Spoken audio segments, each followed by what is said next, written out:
Happy New Year. Welcome to the first episode of 2025 of Throwing It Back with Sean Farrell. I am Sean Farrell. God is great all the time. All the time, God is great. Jesus Christ is Lord. And before we get into it, I was wanting to come back on Wednesday of the new year. But it just didn't feel right. Yeah, it just didn't feel right coming back midweek. It felt more right coming back on a Monday, the first Monday of the new year. Okay, that felt more right. Actually, I was working on topics while I was away for the new year. And I just look forward to bringing you topics not from here, but from home again, where the lighting is better. But no, have to bring y'all something. But I just felt it's Monday, bringing y'all a little something, to today, and gonna bring y'all more this week from home. So, Dan Majerle. Let me see here. Yep. Okay. No. Keep it right here. Keep it right here. So Dan Majerle recalled the time that he had to match up with Michael Jordan at the 1993 NBA Finals. Okay. And if you watch the Last Dance documentary, it was Michael said Jerry Krause loved Dan Majerle as a player. I think defensively, Jerry Krause loved Dan Majerle. And if you recall in the Last Dance, Michael said, "Do you think he's a great defensive player?" Okay. I'm going to show you that he's not. Okay. He looked at Dan Majerle as Jerry Krause. Okay. So you could have called him Dan and Krause.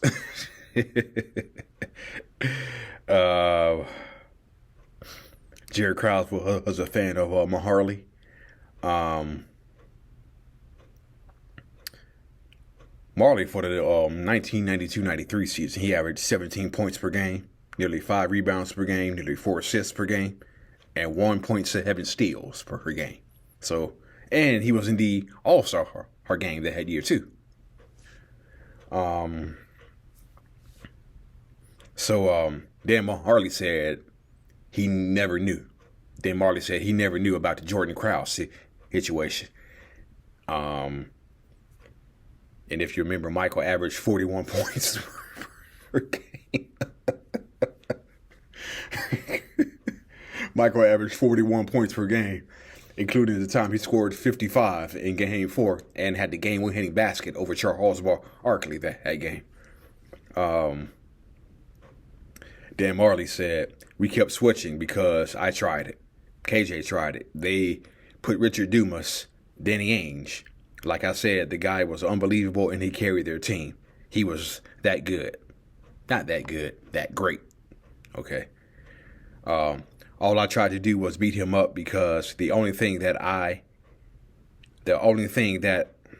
knew was I was stronger than him. I wasn't faster, quicker, obviously not more talented.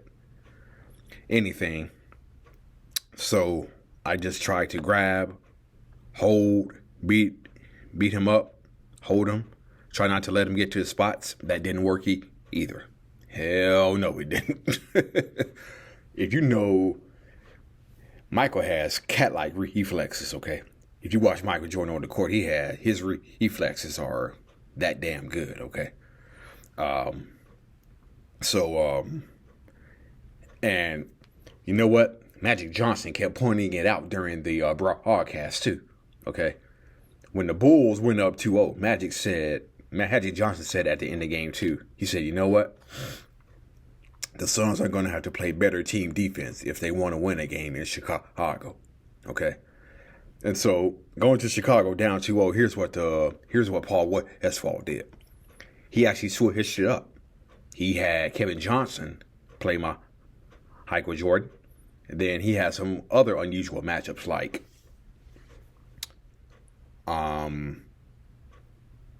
I think Dumas played Pippen. No. I think Marty played Pippen. Dumas played Grant or something like that. And believe it or not, they had Charles Barkley playing center. You heard it right. They had Charles Barkley playing center. Charles Barkley is 6'4", playing against a 7'1" Bill Cartwright.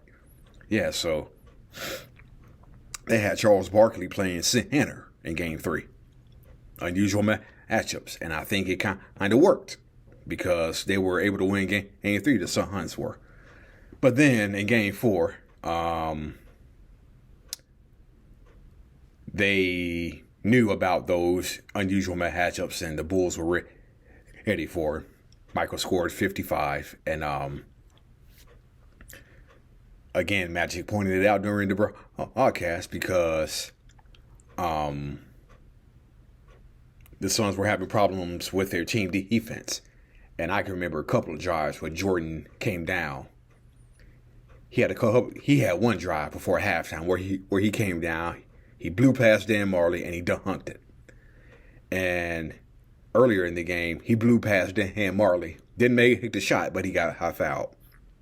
And I can recall Mike Fratello saying, and here's Majerle saying, guys, where's my help? Close the lane down. And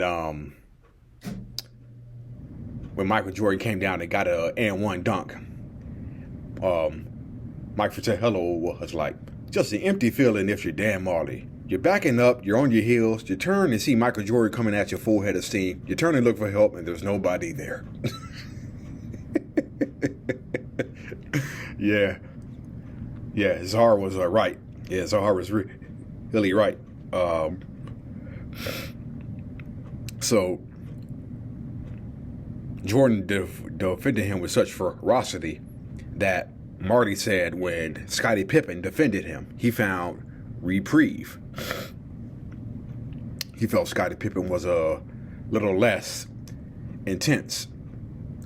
Of course, Scottie Pippen was a intense defensive player, but Marley felt that he wasn't as at the ferocity level that Jordan was as a defender. Okay. Dan Majerle went on to say, I'll be honest with you. If Pippen was on me, I was like, thank God. Anybody other than Jordan defending Dan Majerle is a reprieve. I'm telling you, he's the best. Whatever he did, he was the best. If he wanted to guard you and not let you score or touch the ball, you weren't touching the ball. Period. Yeah, so I just want to touch briefly on how physicality is affecting the NBA today. And no physicality allowed, no defense allowed in the NBA today. And so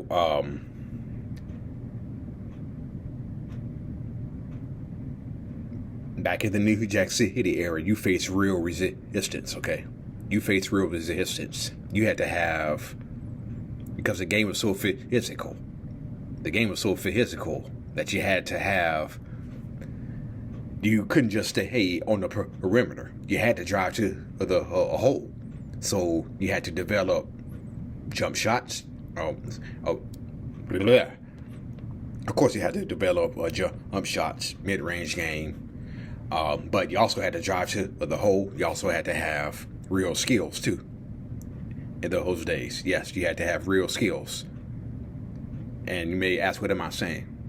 I don't think today's NBA players have that many skills.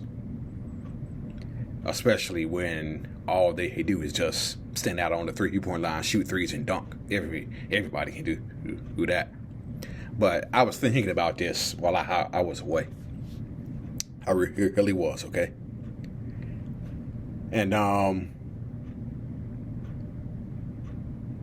if you brought physicality back to the NBA, if you brought physicality back to the NBA today, now this may be a high number, but I was really thinking about this while I was away. If you bring physicality back to the NBA, I believe 65% of the players that are playing in the NBA today will be exposed for the frauds that they are. Now, 65% may be a high number, but no. Yeah. If you bring physicality back to the NBA, 65% of today's players will be exposed. Okay? I believe physicality. If you bring physicality back to the NBA, I believe players will be exposed. Because they don't want to drive to the hole. And they don't want to develop any real skills. They don't want to work on fundamentals. Footwork. Okay? Yeah. So if you brought physicality back, I believe people will start working on the fundamentals again and working on real skills besides shooting 3-point shots. Okay? So that's my little bit rant on physical play. So Jerry Stackhouse, okay, played one season with Michael Jordan in Washington, but Stackhouse was drafted in '95 out of the same school that MJ went to, North Carolina. Okay, and so when Stackhouse came into the league, Jordan was already a 9-time All-Star, 3-time MVP, 7-time scoring champ, Defensive Player of the Year. Okay. But, you know, young guys, they like to talk. Young guys, they like to talk. But talking stuff about Jordan, nah, you don't do that. You don't do that. That's why Damien Stoudemire told a story, okay? That's why Damien Stoudemire told a story. And I'm going to be talking about Damien Stoudemire later this week.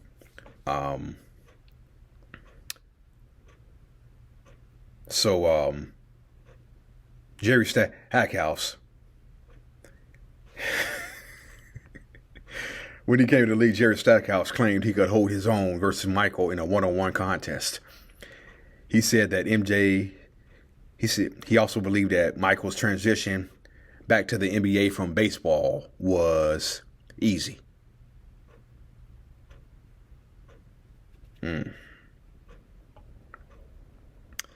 You may want to ask the Orlando Magic about that. Or you may want to ask Michael about that, because he'll tell you. He'll tell you. And he returned with 17 games left.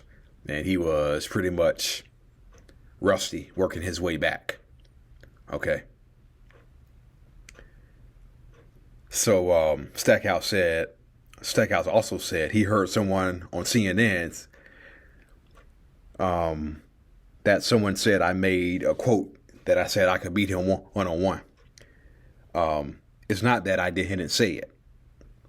I'm not going to back down either. I think I might have said I didn't feel anybody could stop me one-on-one.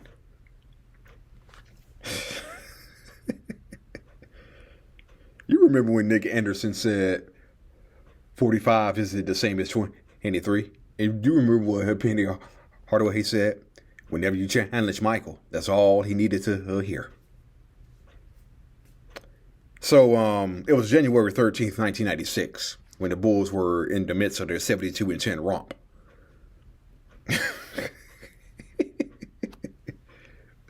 You know, Michael holds grudges. You know Michael holds grudges. That's how it helped him play.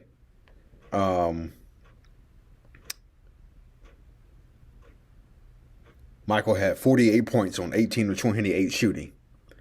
Stackhouse had 13 points, and he also had 5 turnovers too. Okay. Let me say that again. Michael had 48 points, shot 18 of 28, while Stackhouse had 13 points and committed 5 turnovers in that game. I guess Stackhouse didn't know the story of LaBradford Smith. Okay. Or the time where Gary Payton trash talked Michael Jordan as a rookie in Payton's rookie season, which was a mistake. So a couple of days later, they played the Toronto Raptors. Okay, and this is where Damon Stoudemire was telling a story about Jerry Stackhouse, talking trash. So they played the Toronto Raptors. 5 days later, the Bulls did, and Stoudemire said, "Last time a rookie said something to Stackhouse, Jordan hit him up for 48." Okay, so Stoudemire learned his lesson by watching Jerry Stackhouse. By learning what Jerry Stackhouse went through when he talked trash to Jordan. So Stoudemire kept his mouth shut the game. That was smart. But still, Michael had 38 points. And Stoudemire had, he played well. He had 26 points and 12 assists. The Bulls won the game 92-89. But I think Stoudemire was very smart in not talking trash to Jordan, because Jordan probably would have had 50 if Stoudemire had something. But yeah. All right. That's it. And that's all for Throwing It Back with Sean Farrell. Happy 2025 to everyone out there. Hope God blesses y'all with many blessings. Peace out, y'all. God bless. I'm out of here.